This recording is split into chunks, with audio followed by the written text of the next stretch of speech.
नमस्कार।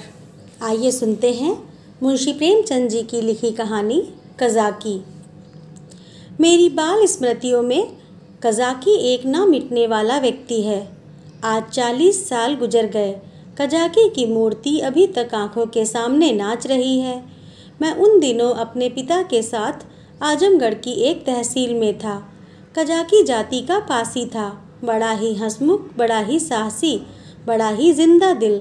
वह रोज़ शाम को डाक का थैला लेकर आता, रात भर रहता और सवेरे डाक लेकर चला जाता। शाम को फिर उधर से डाक लेकर आ जाता।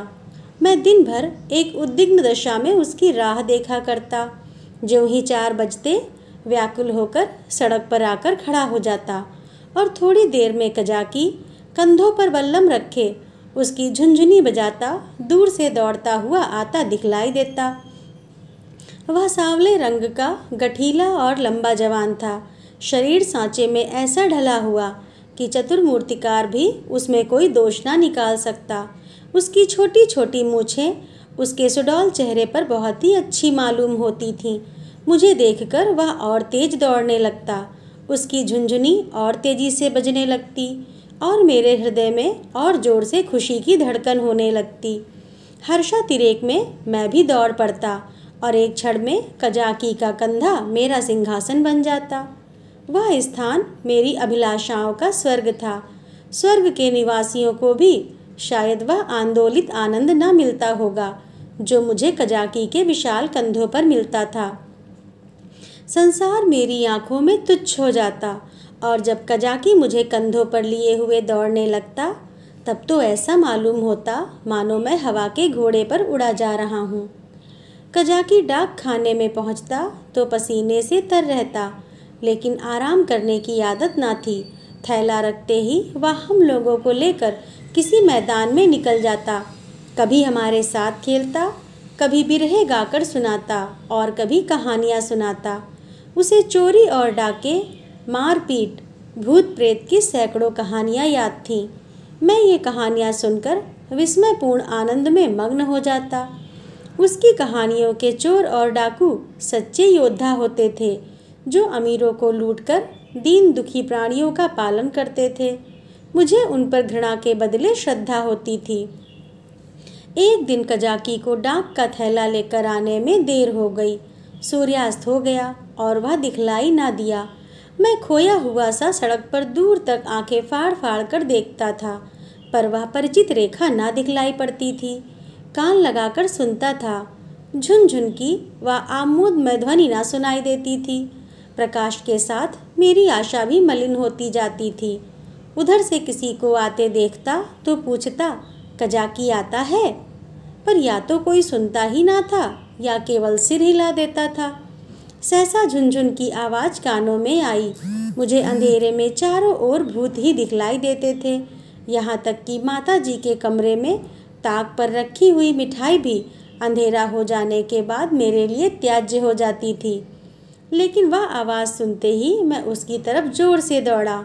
हाँ, वह कज़ाकी ही था। उसे देखते ही मेरी विकलता क्रोध में बदल गई। मैं उसे मारने लगा, फिर रूठ करके अलग खड़ा हो गया। कज़ाकी ने हंसकर कहा, मारोगे तो मैं एक चीज़ लाया हूँ, वह ना दूंगा। मैंने साहस करके कहा, जाओ मत देना, मैं लूँगा ही नहीं। कज़ाकी, अभी दिखा दूँ तो दौड़कर गोद में उठा लोगे? मैंने पिघलकर कहा, अच्छा दिखा दो। कज़ाकी, तो आकर मेरे कंधे पर बैठ जाओ, भाग चलूँ? आज बहुत देर हो गई है, बाबूजी बिगड़ रहे होंगे। मैंने अकड़कर कहा, पहले दिखाओ। मेरी विजय हुई। अगर कज़ाकी को देर का डर ना होता और वह 1 मिनट भी और रुक सकता तो शायद पासा पलट जाता। उसने कोई चीज़ दिखलाई जिसे वह एक हाथ से छाती से चिपटाए हुए था। लंबा मुंह था और 2 आंखें चमक रही थीं। मैंने उसे दौड़कर कज़ाकी की गोद से ले लिया। यह हिरन का बच्चा था। आह, मेरी उस खुशी का कौन अनुमान करेगा। तब से कठिन परीक्षाएं पास की, अच्छा पद भी पाया, राय बहादुर भी हुआ, पर वह खुशी फिर ना हासिल हुई। मैं उसे गोद में लिए उसके कोमल स्पर्श का आनंद उठाता घर की ओर दौड़ा। कजाकी को आने में क्यों इतनी देर हुई, इसका ख्याल ही ना रहा। मैंने पूछा, यह कहाँ मिला कजाकी? कजाकी, भैया यहाँ से थोड़ी दूर पर एक छोटा सा जंगल है, उसमें बहुत से हिरन हैं। मेरा बहुत जी चाहता था कि कोई बच्चा मिल जाए तो तुम्हें दूं। आज यह बच्चा हिरनों के झुंड के साथ दिखलाई दिया। मैं झुंड की ओर दौड़ा तो सबके सब भागे, यह बच्चा भी भागा, लेकिन मैंने पीछा ना छोड़ा और हिरन तो बहुत दूर निकल गए, यही पीछे रह गया।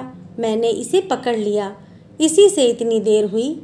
यूँ बातें करते करते हम दोनों डाक खाने पहुँचे। बाबूजी ने मुझे ना देखा, हिरन के बच्चे को भी ना देखा। कजाकी ही पर उनकी निगाह पड़ी। बिगड़कर बोले, आज इतनी देर कहाँ लगाई? अब थैला लेकर आया है, उसे लेकर क्या करूँ? डाक तो चली गई, बता तूने इतनी देर कहाँ लगाई? कजाकी के मुंह से आवाज़ ना निकली। बाबूजी ने कहा, तुझे शायद अब नौकरी नहीं करनी है, नीच है ना, पेट भरा तो मोटा हो गया, जब भूखों मरने लगेगा तो आंखें खुलेंगी। कजाकी चुपचाप खड़ा रहा। बाबूजी का क्रोध और बढ़ा। बोले, अच्छा थैला रख दे और अपने घर की राह ले। सुअर, अब डाक लेके आया है, तेरा क्या बिगड़ेगा, जहाँ चाहेगा मजूरी कर लेगा, माथे तो मेरे जाएगी, जवाब तो मुझसे तलब होगा। कजाकी ने रुआंसे होकर कहा, सरकार अब कभी देर ना होगी। बाबूजी, आज क्यों देर की, इसका जवाब दे। कजाकी के पास इसका कोई जवाब ना था। आश्चर्य तो यह था कि मेरी भी जबान बंद हो गई। बाबूजी बड़े गुस्सेवर थे, उन्हें काम करना पड़ता था, इसी से बात बात पर झुंझला पड़ते थे। मैं तो उनके सामने कभी जाता ही ना था, वह भी मुझे कभी प्यार ना करते थे। घर में केवल 2 बार घंटे घंटे भर के लिए भोजन करने आते थे, बाकी सारे दिन दफ्तर में लिखा करते थे। उन्होंने बार बार एक सहकारी के लिए अफसरों से विनय की थी, पर इसका कुछ असर ना हुआ था। यहाँ तक कि तातील के दिन भी बाबूजी दफ्तर ही में रहते थे। केवल माता जी ही उनका क्रोध शांत करना जानती थीं, पर वह दफ्तर में कैसे आती? बेचारा कजाकी उसी वक्त मेरे देखते देखते निकाल दिया गया। उसका बल्लम, चपरास और साफा छीन लिया गया और उसे डाक खाने से निकल जाने का नादरी हुक्म सुना दिया। आह, उस वक्त मेरा ऐसा जी चाहता था कि मेरे पास सोने की लंका होती तो कजाकी को दे देता और बाबूजी को दिखा देता कि आपके निकाल देने से कजाकी का बाल भी बांका नहीं हुआ। किसी योद्धा को अपनी तलवार पर जितना घमंड होता है, उतना ही घमंड कजाकी को अपनी चपरास पर था।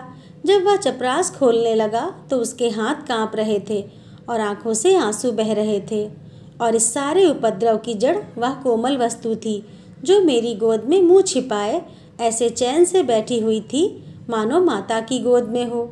जब कजाकी चला तो मैं धीरे धीरे उसके पीछे पीछे चला। मेरे घर के द्वार पर आकर कजाकी ने कहा, भैया अब घर जाओ, सांझ हो गई। मैं चुपचाप खड़ा अपने आंसुओं के वेग को सारी शक्ति से दबा रहा था। कजाकी फिर बोला, भैया मैं कहीं बाहर थोड़े ही चला जाऊंगा, फिर आऊँगा और तुम्हें कंधों पर बैठाकर कुदाऊंगा। बाबूजी ने नौकरी ले ली है तो क्या इतना भी ना करने देंगे? तुमको छोड़कर मैं कहीं न जाऊंगा भैया, जाकर अम्मा से कह दो कजाकी जाता है, उसका कहा सुना माफ़ करें। मैं दौड़ा हुआ घर गया, लेकिन अम्मा जी को कुछ कहने के बदले बिलक बिलक कर रोने लगा। अम्मा जी रसोई के बाहर निकलकर पूछने लगी, क्या हुआ बेटा, किसने मारा? बाबूजी ने कुछ कहा है? अच्छा रह तो जाओ, आज घर आते हैं तो पूछती हूँ, जब देखो मेरे लड़के को मारा करते हैं। चुप रहो बेटा, अब तुम उनके पास कभी मत जाना। मैंने बड़ी मुश्किल से आवाज़ संभाल कर कहा, कजाकी। अम्मा ने समझा कजाकी ने मारा है। बोली, अच्छा आने दो कजाकी को, देखो खड़े खड़े निकलवा देती हूँ। हरकारा होकर मेरे राजा बेटे को मारे, आज ही तो साफा बल्लम सब छिनवाए लेती हूँ। वाह! मैंने जल्दी से कहा, नहीं कजाकी ने नहीं मारा, बाबूजी ने उसे निकाल दिया है, उसका साफा बल्लम छीन लिया, चपरास भी ले ली। अम्मा, यह तुम्हारे बाबूजी ने बहुत बुरा किया, वह बेचारा अपने काम में इतना चौकस रहता है, फिर उसे क्यों निकाला? मैंने कहा, आज उसे देर हो गई थी। यह कहकर मैंने हिरन के बच्चे को गोद से उतार दिया। घर में उसके भाग जाने का भय न था। अब तक अम्मा जी की निगाह भी उस पर ना पड़ी थी। उसे फुदकते देखकर वह सहसा चौंक पड़ी और लपक कर मेरा हाथ पकड़ लिया कि कहीं यह भयंकर जीव मुझे काट ना खाए। मैं कहाँ तो फूट फूट कर रो रहा था और कहाँ अम्मा की घबराहट देखकर खिलखिलाकर हंस पड़ा। अम्मा, अरे यह तो हिरन का बच्चा है, कहाँ मिला? मैंने हिरन के बच्चे का सारा इतिहास और उसका भीषण परिणाम आदि से अंत तक कह सुनाया। अम्मा, यह इतना तेज भागता था कि कोई दूसरा होता तो पकड़ ही ना सकता। सन सन हवा की तरह उड़ता चला जाता था। कजाकी 5-6 घंटे तक इसके पीछे दौड़ता रहा, तब कहीं जाकर बच्चा मिला। अम्मा जी, कजाकी की तरह कोई दुनिया भर में नहीं दौड़ सकता। इसी से तो देर हो गई, इसलिए बाबूजी ने बेचारे को निकाल दिया। चपरास, साफा, बल्लम सब छीन लिया। अब बेचारा क्या करेगा? भूखों मर जाएगा। अम्मा ने पूछा, कहाँ है कजाकी? जरा उसे बुला तो लाओ। मैंने कहा, बाहर तो खड़ा है, कहता था अम्मा जी से मेरा कहा सुना माफ़ करवा देना। अब तक अम्मा जी मेरे वृतांत को दिल लगी समझ रही थीं। शायद वह समझती थी कि बाबूजी ने कजाकी को डांटा होगा, लेकिन मेरा अंतिम वाक्य सुनकर संशय हुआ कि सचमुच तो कजाकी बर्खास्त नहीं कर दिया गया। बाहर आकर कजाकी कजाकी पुकारने लगी, पर कजाकी का कहीं पता ना था। मैंने बार बार पुकारा, लेकिन कजाकी वहाँ ना था। खाना तो मैंने खा लिया। बच्चे शौक में खाना नहीं छोड़ते, खासकर जब रबड़ी भी सामने हो। मगर बड़ी रात तक पड़े पड़े सोचता रहा। मेरे पास रुपए होते तो 1 लाख रुपए कजाकी को दे देता और कहता, बाबूजी से कभी मत बोलना, बेचारा भूखों मर जाएगा।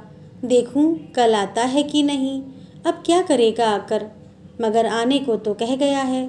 मैं कल उसे अपने साथ खाना खिलाऊंगा। यही हवाई किले बनाते बनाते मुझे नींद आ गई। दूसरे दिन मैं दिन भर अपने हिरन के बच्चे की सेवा सत्कार में व्यस्त रहा। पहले उसका नामकरण संस्कार हुआ। मुन्नू मुन्नू नाम रखा गया। फिर मैंने उसका अपने सब हमजोलियों और सहपाठियों से परिचय कराया। दिन ही भर में वह मुझसे इतना हिल गया कि मेरे पीछे पीछे दौड़ने लगा। इतनी ही देर में मैंने उसे अपने जीवन में एक महत्वपूर्ण स्थान दे दिया। अपने भविष्य में बनने वाले विशाल भवन में उसके लिए अलग कमरा बनाने का भी निश्चय कर लिया। चारपाई, सैर करने की फिटन आदि की भी आयोजना कर ली। लेकिन संध्या होते ही मैं सब कुछ छोड़ छाड़ कर सड़क पर जा खड़ा हुआ और कजाकी की बाट जोहने लगा। जानता था कि कजाकी निकाल दिया गया है, अब उसे यहाँ आने की कोई ज़रूरत नहीं रही। फिर न जाने मुझे क्यों यह आशा हो रही थी कि वह आ रहा है। एकाएक मुझे ख्याल आया कि कजाकी भूखों मर रहा होगा। मैं तुरंत घर आया। अम्मा दिया बत्ती कर रही थीं। मैंने चुपके से एक टोकरी में आटा निकाला। आटा हाथों में लपेटे टोकरी से गिरते आटे की एक लकीर बनाता हुआ भागा। जाकर सड़क पर खड़ा हुआ ही था कि कजाकी सामने से आता दिखलाई दिया। उसके पास बल्लम भी था, कमर में चपरास भी थी, सिर पर साफा भी बंधा हुआ था। बल्लम में डाक का थैला भी बंधा हुआ था। मैं दौड़कर उसकी कमर से चिपट गया और विस्मित होकर बोला, तुम्हें चपरास और बल्लम कहाँ से मिल गया कजाकी? कजाकी ने मुझे उठाकर कंधों पर बिठालते हुए कहा, वह चपरास किस काम की थी भैया? वह तो गुलाम की चपरास थी। यह पुरानी खुशी की चपरास है। पहले सरकार का नौकर था, अब तुम्हारा नौकर हूँ। यह कहते कहते उसकी निगाह टोकरी पर पड़ी जो वहीं रखी थी। बोला, यह आटा कैसा है भैया? मैंने सकुचाते हुए कहा, तुम्हारे ही लिए तो लाया हूँ, तुम भूखे होगे, आज क्या खाया होगा? कजाकी की आंखें तो मैं ना देख सका, उसके कंधों पर बैठा हुआ था। हाँ, उसकी आवाज़ से मालूम हुआ कि उसका गला भर आया है। बोला, भैया क्या रूखी ही रोटियां खाऊंगा? दाल, नमक, घी और तो कुछ नहीं है। मैं अपनी भूल पर बहुत लज्जित हुआ। सच तो है, बेचारा रूखी रोटियां कैसे खाएगा, लेकिन नमक, दाल, घी कैसे लाऊं? अब तो अम्मा चौके में होंगी। आटा लेकर तो किसी तरह से भाग आया था। अभी तक मुझे ना मालूम था कि मेरी चोरी पकड़ ली गई। आटे की लकीर ने सुराग दे दिया है। अब ये तीन तीन चीज़ें कैसे लाऊंगा? अम्मा से मांगूंगा तो कभी ना देंगी। एक एक पैसे के लिए तो घंटों रुलाती हैं। इतनी सारी चीज़ें क्यों देने लगीं? एकाएक मुझे एक बात याद आई। मैंने अपनी किताबों के बस्तों में कई आने पैसे रख छोड़े थे। मुझे पैसे जमा करके रखने में बड़ा आनंद आता था। मालूम नहीं अब वह आदत क्यों बदल गई। अब भी वही हालत होती तो शायद इतना फाके मस्त ना रहता। बाबूजी मुझे प्यार तो कभी ना करते थे, पर पैसे खूब देते थे। शायद अपने काम में व्यस्त रहने के कारण मुझसे पिंड छुड़ाने के लिए इसी नुस्खे को सबसे आसान समझते थे। इनकार करने में मेरे रोने और मचलने का भय था। इस बाधा को वह दूर ही से टाल देते थे। अम्मा जी का स्वभाव इसके ठीक प्रतिकूल था। उन्हें मेरे रोने और मचलने से किसी काम में बाधा पड़ने का भय न था। आदमी लेटे लेटे दिन भर रोना सुन सकता है। हिसाब लगाते हुए जोर की आवाज़ से ध्यान बढ़ जाता है। अम्मा मुझे प्यार तो बहुत करती थीं, पर पैसे का नाम सुनते ही उनकी त्योरियां बदल जाती थीं। मेरे पास किताबें ना थीं। हाँ, एक बस्ता था जिसमें डाक खाने के 2-4 फॉर्म तय करके पुस्तक के रूप में रखे हुए थे। मैंने सोचा, दाल नमक और घी के लिए क्या उतने पैसे काफ़ी ना होंगे? मेरी तो मुट्ठी में भी नहीं आते। यह निश्चय करके मैंने कहा, अच्छा मुझे उतार दो तो मैं दाल और नमक ला दूँ, मगर रोज आया करोगे ना? कजाकी, भैया खाने को दोगे तो क्यों ना आऊँगा? मैंने कहा, मैं रोज़ खाने को दूंगा। कजाकी बोला, तो मैं रोज़ आऊँगा। मैं नीचे उतरा और दौड़कर सारी जमा पूंजी उठा लाया। कजाकी को रोज़ बुलाने के लिए उस वक्त मेरे पास कोहिनूर हीरा भी होता तो उसको भेंट करने में मुझे पशोपेश ना होता। कजाकी ने विस्मित होकर पूछा, ये पैसे कहाँ पाए भैया? मैंने गर्व से कहा, मेरे ही तो हैं। कजाकी, तुम्हारी अम्मा जी तुमको मारेंगी, कहेंगी कजाकी ने फुसलाकर मंगवा लिए होंगे। भैया इन पैसों की मिठाई ले लेना और मटके में रख देना। मैं भूखों नहीं मरता, मेरे 2 हाथ हैं, मैं भला भूखों मर सकता हूँ। मैंने बहुत कहा कि पैसे मेरे हैं, लेकिन कजाकी ने ना लिए। उसने बड़ी देर तक इधर उधर की सैर कराई, गीत सुनाए और मुझे घर तक पहुँचाकर चला गया। मेरे द्वार पर आटे की टोकरी भी रख दी। मैंने घर में कदम रखा ही था कि अम्मा जी ने डांट कर कहा, क्यों रे चोर, तू आटा कहाँ ले गया था? अब चोरी करना सीखता है? बता किसको आटा दे आया, नहीं तो तेरी खाल उधेड़ कर रख दूंगी। मेरी नानी मर गई। अम्मा क्रोध में सिंगनी हो जाती थीं। सिटपिटाकर बोला, किसी को तो नहीं दिया? अम्मा, तूने आटा नहीं निकाला?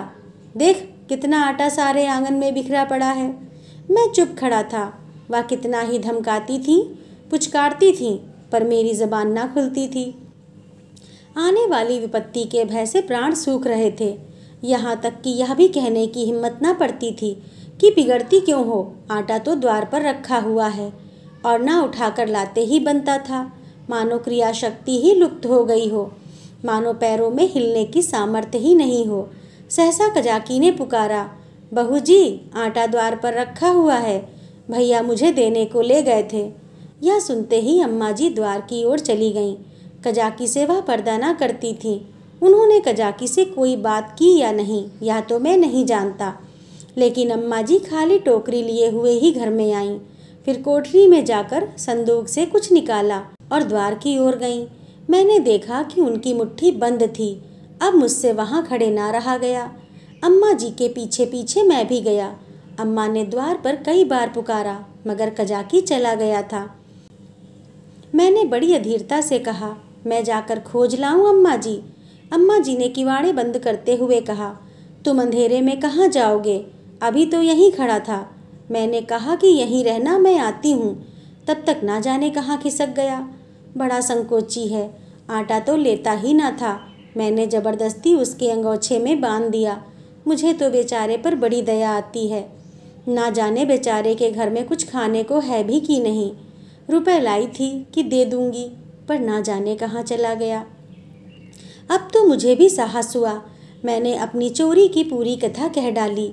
बच्चों के साथ समझदार बच्चे बनकर माँ बाप उन पर जितना असर डाल सकते हैं, जितनी शिक्षा दे सकते हैं, उतने बूढ़े बनकर नहीं। अम्मा जी ने कहा, तुमने मुझसे पूछ क्यों ना लिया?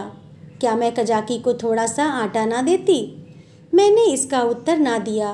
दिल में कहा, इस वक्त तुम्हें कजाकी पर दया आ गई है, जो चाहे दे डालो।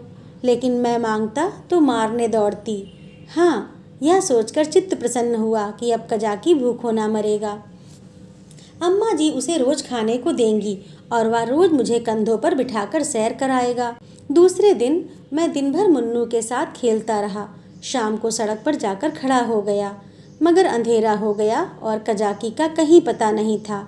दिए जल गए, रास्ते में सन्नाटा छा गया, पर कजाकी ना आया। मैं रोता हुआ घर आया। अम्मा जी ने पूछा, क्यों रोते हो बेटा, क्या कजाकी नहीं आया? मैं और ज़ोर से रोने लगा। अम्मा जी ने मुझे छाती से लगा लिया। मुझे ऐसा मालूम हुआ कि उनका भी कंठ गदगद हो गया है। उन्होंने कहा, बेटा चुप हो जाओ, मैं कल किसी हरकारे को भेजकर कजाकी को बुलवाऊंगी। मैं रोते रोते ही सो गया। सवेरे ज्यों ही आंखें खुली, मैंने अम्मा जी से कहा, कजाकी को बुलवा दो। अम्मा ने कहा, आदमी गया है बेटा, कजाकी आता होगा। खुश होकर खेलने लगा। मुझे मालूम था कि अम्मा जी जो बात कहती हैं उसे पूरा ज़रूर करती हैं। उन्होंने सवेरे ही एक हरकारे को भेज दिया था। 10 बजे जब मैं मुन्नू को लिए हुए घर आया तो मालूम हुआ कि कजाकी अपने घर पर नहीं मिला। वह रात को भी घर न गया था। उसकी स्त्री रो रही थी कि ना जाने कहाँ चले गए। उसे भय था कि वह कहीं भाग गया है। बालकों का हृदय कितना कोमल होता है, इसका अनुमान दूसरा नहीं कर सकता। उनमें अपने भावों को व्यक्त करने के लिए शब्द नहीं होते। उन्हें यह भी ज्ञात नहीं होता कि कौन सी बात उन्हें विकल कर रही है, कौन सा कांटा उनके हृदय में खटक रहा है, क्यों बार बार उन्हें रोना आता है, क्यों वे मन मारे बैठे रहते हैं, क्यों खेलने में जी नहीं लगता। मेरी भी यही दशा थी। कभी घर में आता, कभी बाहर जाता, कभी सड़क पर जा पहुंचता। आंखें कजाकी को ढूंढ रही थीं। वह कहाँ चला गया, कहीं भाग तो नहीं गया। तीसरे पहर को मैं खोया हुआ सा सड़क पर खड़ा था। सहसा मैंने कजाकी को एक गली में देखा। हाँ, वह कजाकी ही था। मैं उसकी ओर चिल्लाता हुआ दौड़ा, पर गली में उसका पता ना था। ना जाने किधर गायब हो गया। मैंने गली के इस सिरे से उस सिरे तक देखा, मगर कहीं कजाकी की गंध तक ना मिली। घर जाकर मैंने अम्मा जी से यह बात कही। मुझे ऐसा जान पड़ा कि वह यह बात सुनकर बहुत चिंतित हो गईं। इसके बाद 2-3 दिन तक कजाकी न दिखलाई दिया। मैं भी अब उसे कुछ कुछ भूलने लगा। बच्चे पहले जितना प्रेम करते हैं, बात को उतने ही निष्ठुर भी हो जाते हैं। जिस खिलौने पर प्राण देते हैं, उसी को 2-4 दिन के बाद पटक कर फोड़ भी डालते हैं। 10-12 दिन और बीत गए। दोपहर का समय था। बाबूजी खाना खा रहे थे। मैं मुन्नू के पैरों में पीनस की पैजनियाँ बांध रहा था। एक औरत घूंघट निकाले हुए आई और आंगन में खड़ी हो गई। उसके कपड़े फटे हुए और मैले थे, पर गोरी सुंदर स्त्री थी। उसने मुझसे पूछा, भैया बहू जी कहाँ हैं? मैंने उसके पास जाकर उसका मुंह देखते हुए कहा, तुम कौन हो, क्या बेचती हो? औरत, कुछ बेचती नहीं हूँ, तुम्हारे लिए ये कमलगट्टे लाई हूँ भैया। तुम्हें तो कमलगट्टे बहुत अच्छे लगते हैं ना? मैंने उसके हाथों से लटकती हुई पोटली को उत्सुक नेत्रों से देखकर पूछा, कहाँ से लाई हो? देखें। औरत, तुम्हारे हरकारे ने भेजा है भैया। मैंने उछलकर पूछा, कजाकी ने? औरत ने सिर हिलाकर हाँ कहा और पोटली खोलने लगी। इतने में अम्मा जी भी रसोई से निकलकर आ गईं। उसने अम्मा के पैरों को स्पर्श किया। अम्मा ने पूछा, तू कजाकी की घरवाली है? औरत ने सिर झुका लिया। अम्मा, आजकल कजाकी क्या करता है? औरत ने रोकर कहा, बहू जी, जिस दिन से आपके पास से आटा लेकर गए हैं उसी दिन से बीमार पड़े हैं। बस भैया भैया किया करते हैं। भैया ही में उनका मन बसा रहता है। चौंक चौंक कर भैया भैया कहते हुए द्वार की ओर दौड़ते हैं। ना जाने उन्हें क्या हो गया है बहू जी।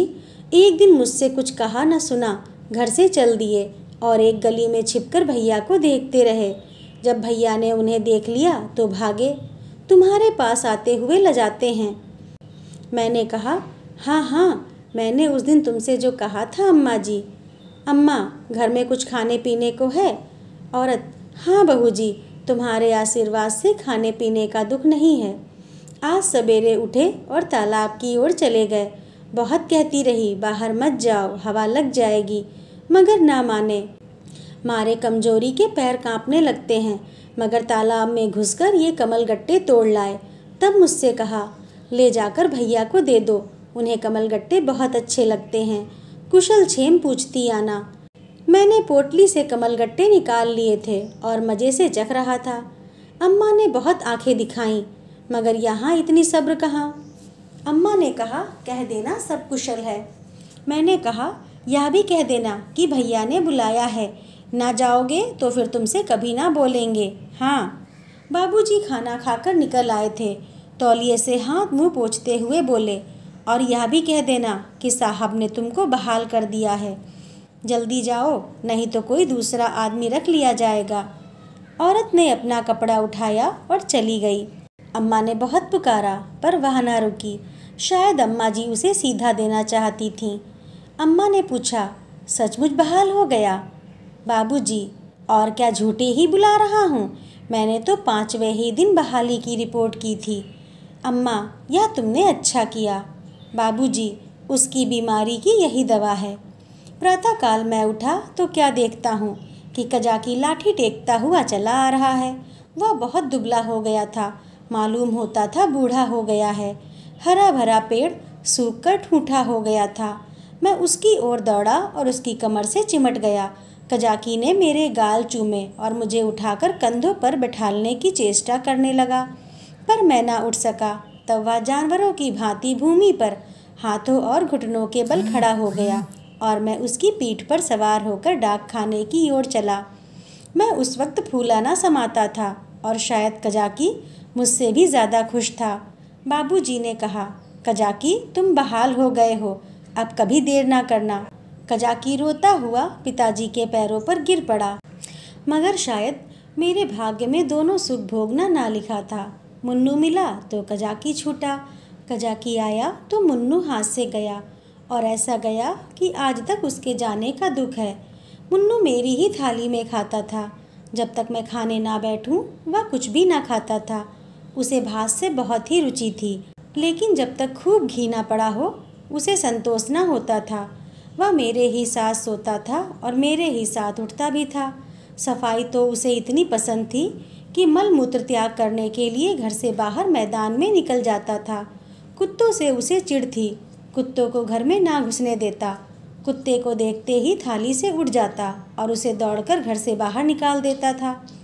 कजाकी को डाक खाने में छोड़कर जब मैं खाना खाने गया तो मुन्नू भी आ बैठा। अभी 2-4 ही कौर खाए थे कि एक बड़ा सा झबरा कुत्ता आंगन में दिखाई दिया। मुन्नू उसे देखते ही दौड़ा। दूसरे घर में जाकर कुत्ता चूहा हो जाता है। झबरा कुत्ता उसे आते देखकर भागा। मुन्नू को अब लौट आना चाहिए था, मगर वह कुत्ता उसके लिए यमराज का दूत था। मुन्नू को उसे घर से निकालकर भी संतोष ना हुआ। वह उसे घर के बाहर मैदान में भी दौड़ाने लगा। मुन्नू को शायद ख्याल ना रहा कि यहाँ मेरी अमलदारी नहीं है। वह उस क्षेत्र में पहुँच गया था जहाँ झबरे का भी उतना ही अधिकार था जितना मुन्नू का। मुन्नू कुत्तों को भगाते भगाते कदाचित अपने बाहुबल पर घमंड करने लगा था। वह यह ना समझता था कि घर में उसकी पीठ पर घर के स्वामी का भय काम किया करता है। झबरे ने इस मैदान में आते ही उलटकर मुन्नू की गर्दन दबा दी। बेचारे मुन्नू के मुंह से आवाज़ तक ना निकली। जब पड़ोसियों ने शोर मचाया तो मैं दौड़ा, देखा तो मुन्नू मरा पड़ा है और झबरे का कहीं पता नहीं। तो दोस्तों, कैसी लगी आप लोगों को मुंशी प्रेमचंद जी की यह कहानी? कमेंट करके ज़रूर बताइएगा। अगर अच्छी लगी हो तो लाइक करिए, शेयर करिए और ऐसी ही और कहानियों के लिए मेरे चैनल को सब्सक्राइब करिए। धन्यवाद।